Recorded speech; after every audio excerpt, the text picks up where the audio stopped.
2025 ఫలితాల్లో శిఖరాగ్ర విజయాలతో విద్యా వికాస్ విద్యా సంస్థలు జంగారెడ్డిగూడెం. రైతుల సమస్యలపై వైసీపీ తలపెట్టిన అన్నదాత పోరు కార్యక్రమం ఉద్రిక్తతలకు దారితీసింది. రాష్ట్ర వ్యాప్తంగా నిరసనలకు వైసీపీ పిలుపునిచ్చిన సంగతి తెలిసిందే. అయితే ఈ కార్యక్రమానికి అనుమతి లేదంటూ వైసీపీ శ్రేణులను పోలీసులు అడ్డుకుంటున్నారు. దీంతో పలు జిల్లాలో ఉద్రిక్త వాతావరణం నెలకొంది. ఏలూరు జిల్లా చింతలపూడి నియోజకవర్గంలో అన్నదాత పోరు కార్యక్రమంలో పెద్ద ఎత్తున వైసీపీ నాయకులు పాల్గొన్నారు. జంగారెడ్డిగూడెంలో ఏలూరు పార్లమెంట్ ఇన్ఛార్జ్ కారుమూరి సునీల్, నాయకులు జెట్టి గురునాథరావు, చింతలపూడి నియోజకవర్గ ఇన్ఛార్జ్ కంభం విజయరాజు, పోలవరం నియోజకవర్గ మాజీ ఎమ్మెల్యే తెల్లం బాలరాజు నిరసన కార్యక్రమంలో పాల్గొన్నారు.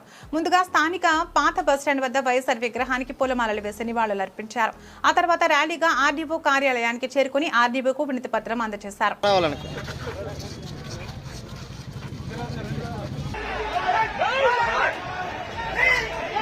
అందకుండా రైతులను ఇబ్బంది పెట్టే విధంగా మరి ఈ ప్రభుత్వం ప్రవర్తిస్తుంది.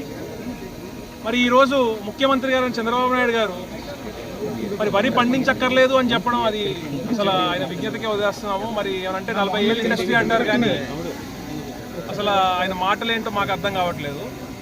మరి ఈరోజు ఆర్డీఓ కార్యాలయంలో మరి వినతి పత్రం మరి మా ఏలూరు పార్లమెంట్ అబ్జర్వర్ గారు వంక రవీంద్రనాథ్ గారు, మరి మన బాలరాజు గారు, అలానే విజయరాజు గారు, అలానే జెట్టి గురునాథం గారు, ఇంకా ఇతర నాయకులందరూ కూడా రావడం జరిగింది. రైతు పక్షాన ఈరోజు వైఎస్ఆర్ కాంగ్రెస్ పార్టీ నిలబడి ముందు రైతుల కోసం పోరాడి రైతులకి అండగా నిలబడుతుందని తెలియజేసుకుంటున్నాం. ఈరోజు సినిమా టికెట్లకి రేట్లు పెంచుకోవడం కుదురుతుంది, కానీ రైతులు గిట్టుబాటు ధరకు మాత్రం రేట్లు పెంచుకోలేకపోతుంది ఈ ప్రభుత్వం.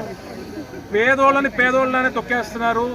దోచుకునే వాళ్ళు సంపాదించుకుని దోచుకోవడమే ఈ ప్రభుత్వంలో జరుగుతుంది. కాబట్టి రాష్ట్రంలో యూరియా కొరత తీవ్రంగా ఉందని, రైతులకు గిట్టుబాటు ధరలు కల్పించడంలో ప్రభుత్వం విఫలమైందని వైసీపీ ఆరోపిస్తోంది. అయితే ఈ నిరసన కార్యక్రమాలకు పోలీసులు అనుమతి నిరాకరించారు. రాష్ట్ర వ్యాప్తంగా ప్రస్తుతం 30 యాక్ట్ అమలులో ఉన్నందున ఎలాంటి సభలు సమావేశాలకు అవకాశం లేదని స్పష్టం చేశారు.